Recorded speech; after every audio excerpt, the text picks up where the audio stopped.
Hi guys, it's Roy from Bellados 3D here with the second part of our modular wall tutorial. In the previous episode I created a template for our texture sheet, and in this episode I will be starting on the basic principles of modular wall design for interior scenes in Unity. So without much more ado, let's get modelling. Okay, so we're in Blender and we have our templates with the textures applied. I'm just going to do a little bit of housekeeping first. First things first, I'm going to select the wall piece and press Tab and go into edit mode. I'm going to press 3 to go into face select mode, and Alt and left click this piece here to select the whole loop round here. And if you remember, I created this geometry on there to give it a bit of curvature for the glass, for the texturing. I don't need it anymore, so we can just get rid of it. It's just extra geometry. We've now got a flat piece here. I'm also going to check the naming of my pieces. That's floor, that's fine. We'll change that to wall. And we'll change that one to ceiling. And then I'm going to press Ctrl and S and save it. And let's start modelling our modular walls. So first things first, I'm going to do the easy and quick parts. That's the floor and the ceiling. And these are easy and quick because we've literally already got them done. These pieces can actually be used as the floor and ceiling. We just need to rotate them. And let's turn on create screencast keys. Yep. Just need to rotate them round and make sure they're the right scale and so on. So let's take a look with both of them selected, RX90. Now you'd think, oh, that's fine, that's done, that's right, you've rotated them, you can see the texture. But in Unity it uses a system called backface culling, and what this does is it only renders one side, texture on one side of the face. On the other side it's invisible, and this is to cut down on obviously resource usage. Now we can't tell in Blender at the moment which side is the right side. If this was to be put into Unity right now, there's a good chance that when we place it into the world we won't see it because this side will be invisible. So what we can do is we can turn backface culling on in the materials in Blender. So let's select the floor piece and let's go over to the materials tab, and we'll scroll down and you'll see settings, backface culling, and we turn that on, and there you go. As I said, it's invisible. You can see through it. If you look underneath it you can see the texture, but on top you can't. So we need to actually rotate that 180 degrees on the x-axis. So RX180 and enter, and that's now in the right orientation. All we need to do now is go to our transforms and apply our transforms. Our rotation, as you can see, 360. We don't need it at 360, we need it at 0.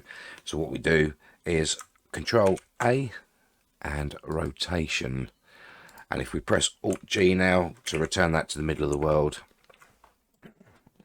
that's where we need it for export.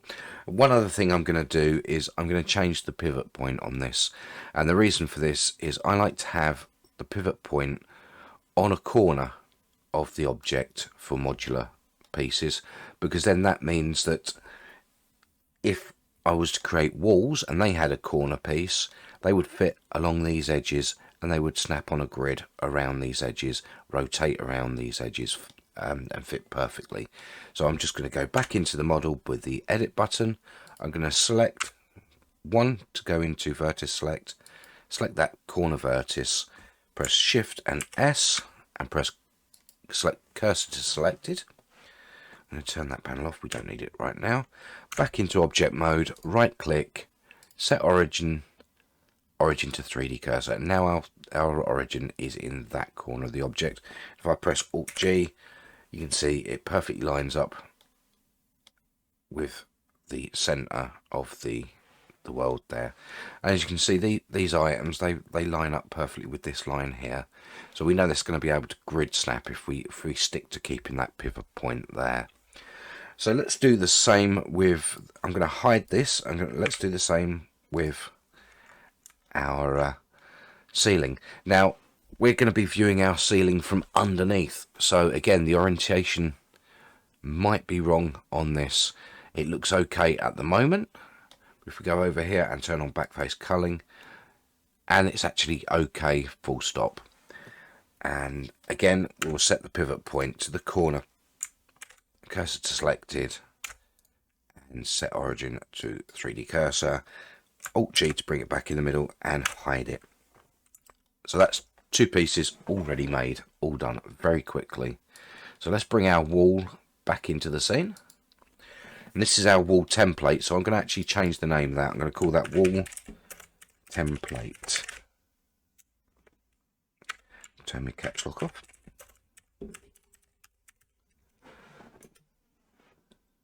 Right. And I'm just going to move that GX off to the side of the screen, because while we need it here to create our models from, we don't need it in the center of the screen. And I'm going to center the cursor again with Shift and C. And we're going to start making our wall pieces. So to do that, I need to select the template, and I'm going to zoom in on it with the period key on the numpad and go into edit mode. Switch to face mode with 3 on the keyboard and select this face and this face only. Press Shift D to duplicate that face, and if I right click, that will snap that back into position. It's still there, but it's in the same position it started with. Now I need to separate this from the model by pressing P and selection. And if I go back into object mode and click on there again, you'll see that I have a separate copy right there. I'm going to press Alt G to bring it to the middle, and I'm going to zoom back in on it with the numpad period, and I'm going to change the pivot point, because as you can see, the pivot point's right there in the middle. We need it on the corner, as explained earlier. So in edit mode, let's go to vertex select that bottom pivot point and press Shift C, cursor selected, and you see the cursor is in the corner there.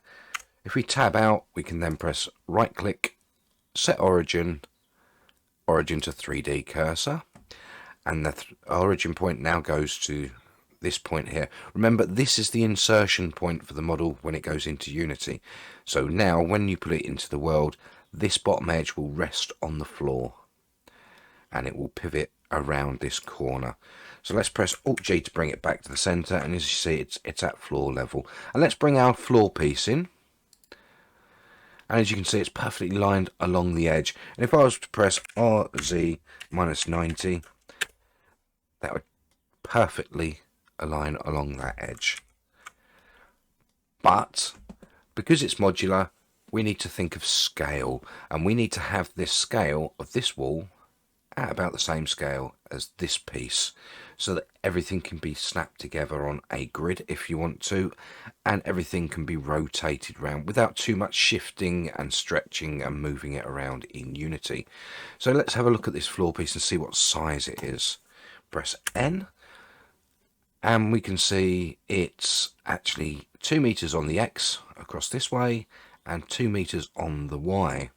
So we need this piece here to be 2 meters across the X, and then however high we want it. Now, because this is going to be part of a series of models for a modular school, I think a high ceiling would be more appropriate, so maybe 3 meters. But as we can see on the on this, as you can see, this is 2 meters on the Y. I don't understand why that's 2 meters on the Y. It's because we've rotated. Because we didn't set the rotation value on that one. This one's inherited a 90-degree rotation. So if I press Control A now, you'll see, and because that rotation, you see that Y 2 meter value has now gone to the Z 2 meter value. Right. that had me confused for a moment, but I soon solved that. So basically what we want is we want this 2 meters on the X and 3 meters on the Y. So let's click on the X axis, press 2 meters, and then click on the Z axis and 3 meters.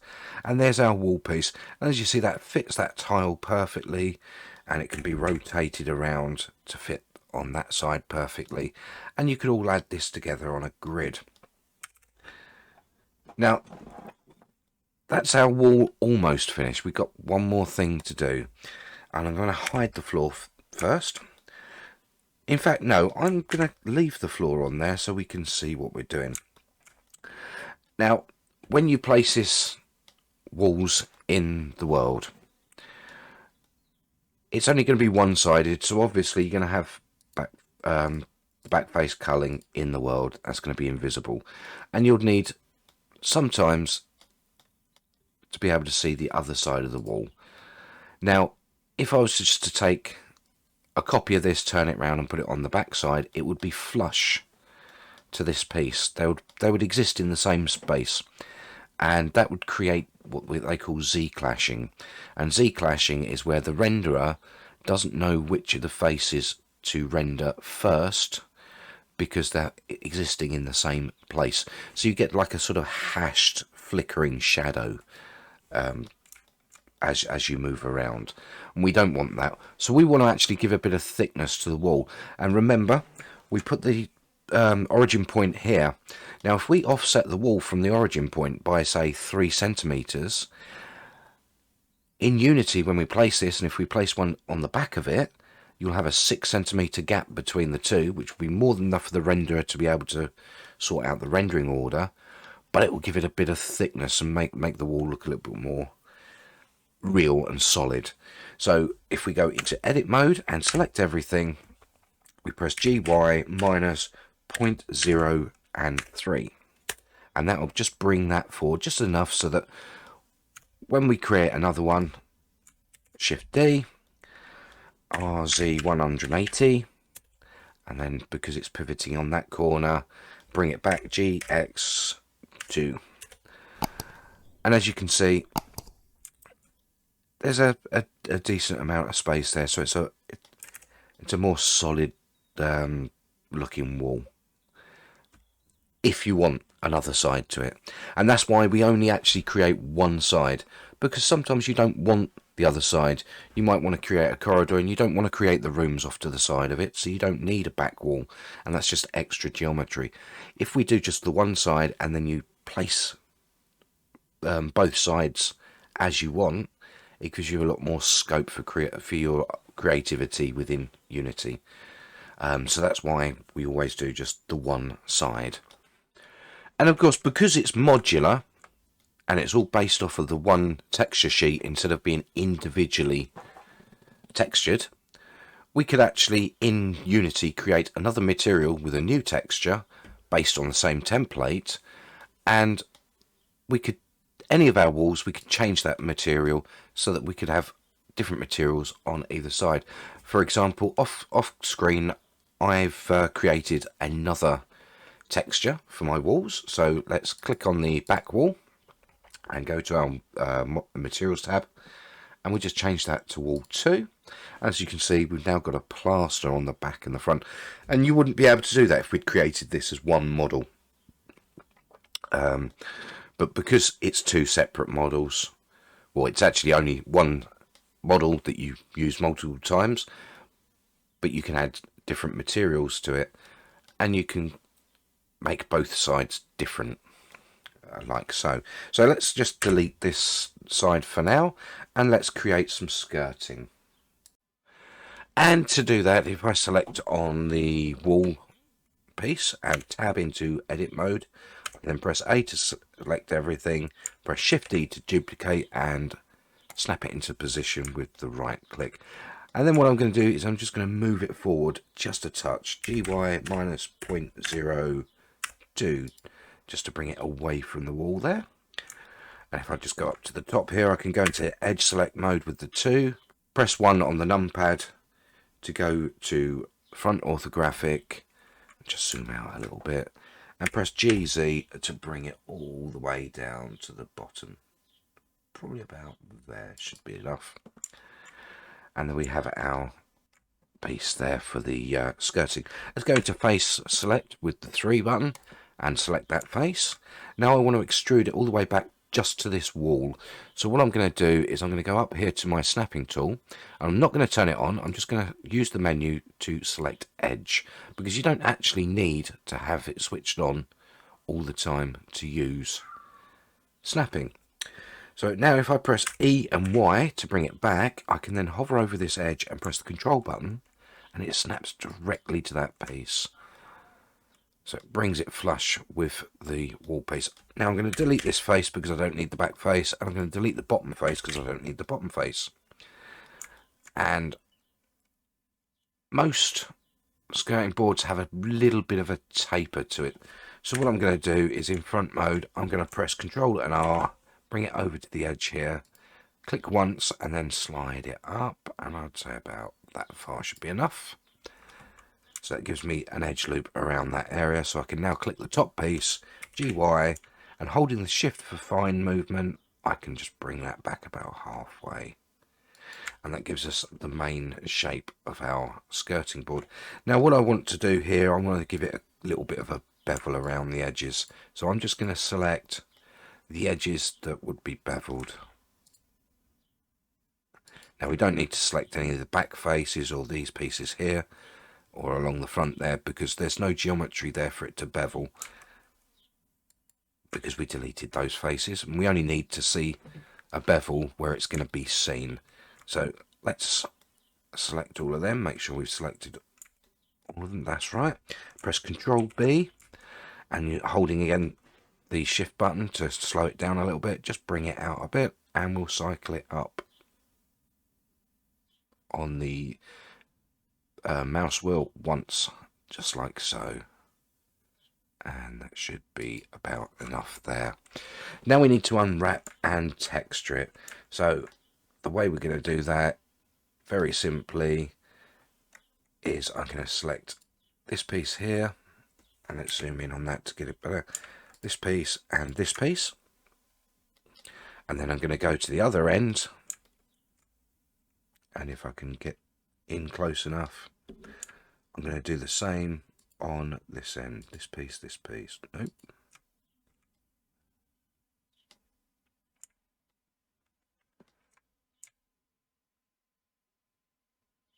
This piece here and this piece just there, and press Ctrl and E, mark seam.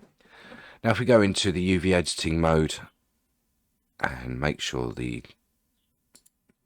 texture is selected on here, that'll be that one. I can then press L over this piece to select the whole thing, press U and unwrap, and that gives us a fairly good unwrap. It's not perfect. If I go to the unwrap here and press conformal, it makes it a little bit better, but I'm sure we can do much better than that. In fact, yeah, that is pinching quite badly there. So let's take a look. I'm going to turn off the UV sync selection and go into face mode and select this face here, and that looks fairly straight to me. So I'm now going to right click and follow active quads, and we'll see how that looks. And actually that's come out really well. That's pretty perfect. That is just right. Yep.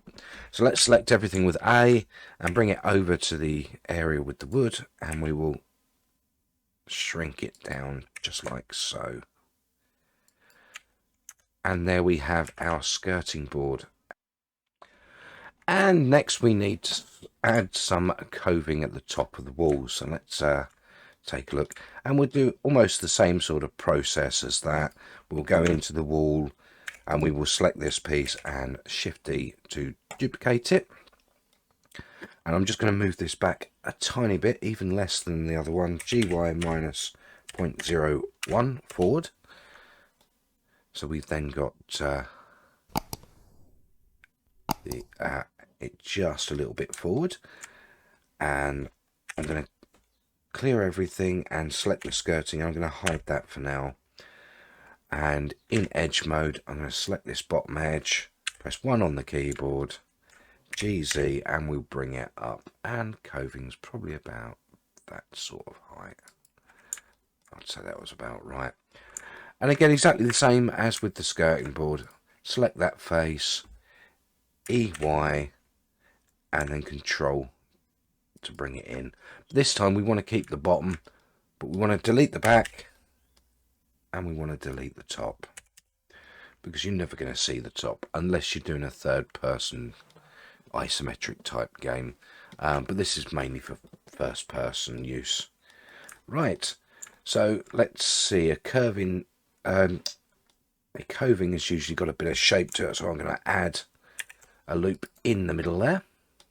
Select that top edge and GY minus 0.02 to give it a bit of a forward. And then if I select this edge with Alt, select the whole ring round, I can press Control B and slide that up like so to make it more curved, and that gives it a nice little curve coving there.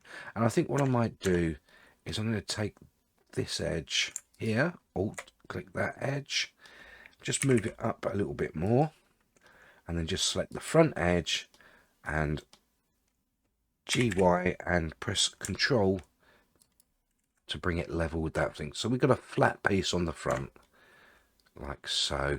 And again, as with the other one, I'm going to take the edges all the way around,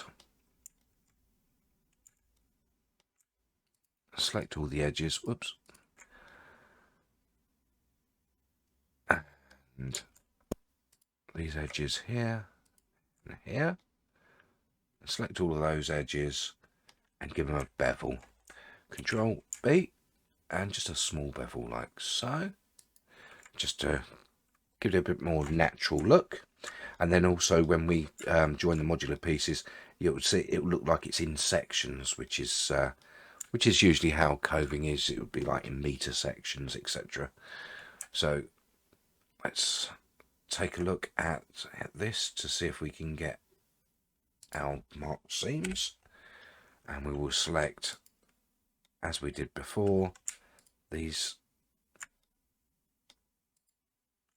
seams here, Control E, mark seam, and again on the other side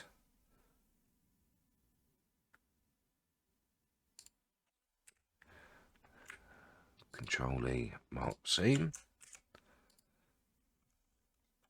and select all of it, press U and unwrap.